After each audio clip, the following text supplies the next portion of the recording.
Wakanda's Precon has the coolest engine in the entire Marvel set, and it's buried under a deck that can't decide what it wants to be. So we fixed that twice, a $20 refit and a $300 dream build. I'm Kai, welcome to the arena. Here's what T'Challa actually does, and once you see it, you can't unsee it. Every time he enters or attacks, he makes a Vibranium token. Artifact mana you pour right back into more artifacts, and every artifact you cast with mana value 4 or greater slams 2+1/+1 counters onto him. So you ramp into big artifacts. The big artifacts grow your commander, and your commander swings and makes even more ramp. That is the loop. Ramp, cast, grow, swing. Both of today's builds do one thing: commit to it. Read the king, because the words do the work. T'Challa, the Black Panther. 1 green, 1 white. A Vibranium token when he enters and again on every attack. And 2 counters for every 4-drop or bigger artifact you cast. He's your ramp, your payoff, and your finisher, all on 1 card. Keep him swinging, and the whole board grows right alongside him. Out of the box, every reviewer lands on the same problem. The deck tries to do 3 things at once: big artifact Voltron, the Monarch, and go wide tokens, and it does none of them well. The mana is clunky, the card draw is thin, and there's almost no protection for a commander your whole plan depends on. So both builds today pick the strongest line, artifact ramp Voltron, and actually commit to it. First, the budget build. 14 swaps, under $20. Every card pulls the same direction. Let's take them one at a time. Skullclamp is the headliner, under $5, and it's the best card draw engine budget money can buy. Stick it on a Vibranium Germ or any little token, let it die, draw 2. In a deck that's a bit creature light, that steady stream of cards is exactly what keeps your artifacts flowing. You will never run out of gas again. Ozolith, the Shattered Spire, is the multiplier. Every counter that would land on T'Challa becomes 1 more. Suddenly, his 4-drops aren't adding 2 counters, they're adding 3 or 4. And it's a permanent, so it keeps multiplying every counter, every single turn. The Panther gets out of hand in a hurry. Hedron Archive, a quarter. It ramps you 2, and because it costs 4, it drops 2 counters on the king the turn you cast it. Early game, it's a mana rock that speeds you up. Late game, you sacrifice it to draw 2 cards. It is never, ever a dead draw. Dreamstone Hedron, 16 cents. Ramps 3, triggers the counters. Same trick as the archive, just a bigger body of mana. And 6 colorless from a single rock means you're casting your expensive bombs a full turn ahead of the table. Idol of Oblivion draws you a card. Every single turn, you make a token. And T'Challa makes a Vibranium token every time he attacks. So in this deck, it's a free card almost every single turn. And if the game grinds to a stall, you can crack it for a 10/10 Eldrazi. Card advantage with a finisher stapled on. Bonehoard costs 4, so it triggers the counters. Then it's a living weapon. It comes in already attached to a body, and that body gets bigger every time any creature dies anywhere. A few trades into the game, it's a 5/5, a 6/6, and climbing. Cheap, and it does 2 jobs at once.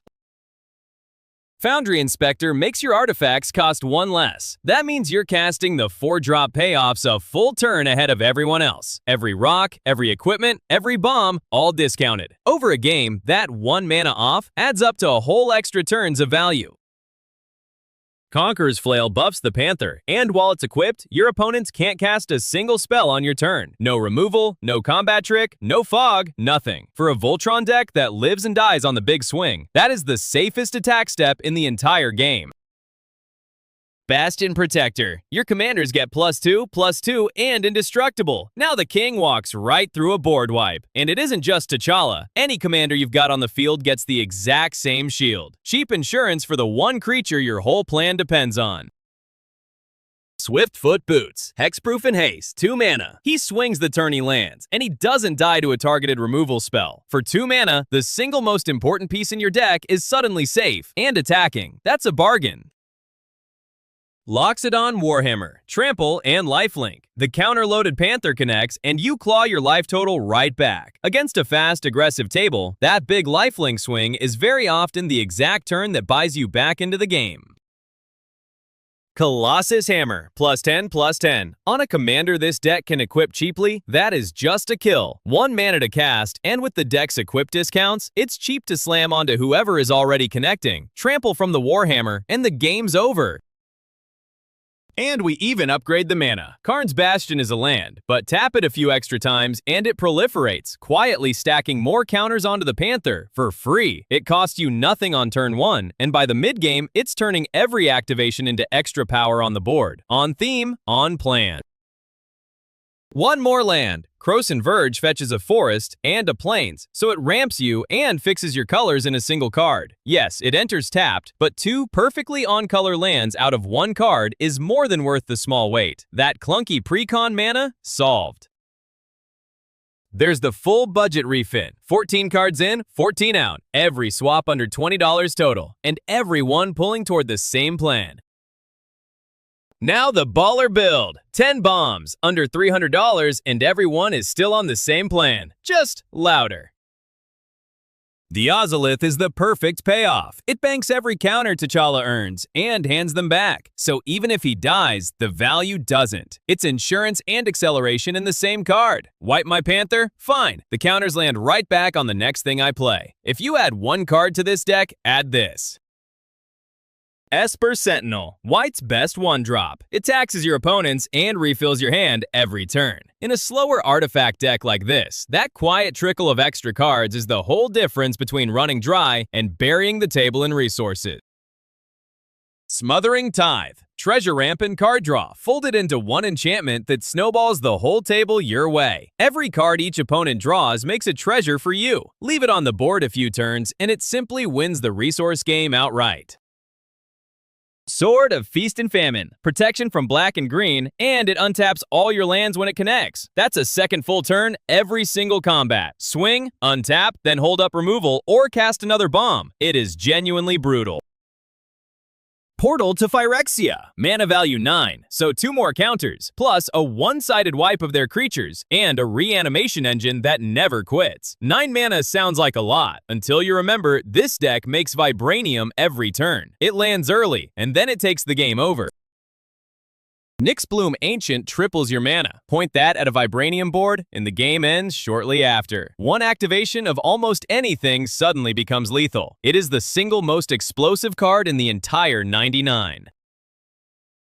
Akroma's Will is the instant that wins the combat. Flash it in for evasion and protection, or for the Alpha Strike. End of turn, it's a surprise kill. Main phase, it saves your whole board from a wipe. 1 card, total flexibility, and very often the game. Heroic Intervention. 2 mana and your whole board gets hexproof and indestructible. It's the counterspell to a board wipe. They tap out for the big sweeper, you flash this in response, and your entire team just shrugs it off. Backbreaking. Lightning Greaves. Free to equip, hexproof, and haste. Protect the Panther the instant he's down, and because it costs nothing to move, you can shuffle it around freely, always keeping your most important creature untouchable. Batterskull. Mana value 5, so 2 more counters, a 4/4 Vigilance Lifelink Germ, and it bounces back to your hand if they kill it. Hard to kill, hard to race, and it re-triggers the counters every single time you recast it. It does everything this deck is trying to do. And there's the baller build. 10 bombs in, 10 cuts out, just under $300, with no filler in the bunch. And if you're wondering where the money actually goes, here's the breakdown for the baller build.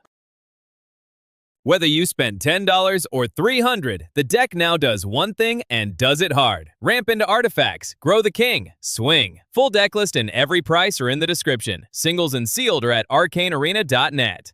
This episode was written by Rob, the founder of Arcane Arena, and narrated by me, Kai, Wakanda Forever.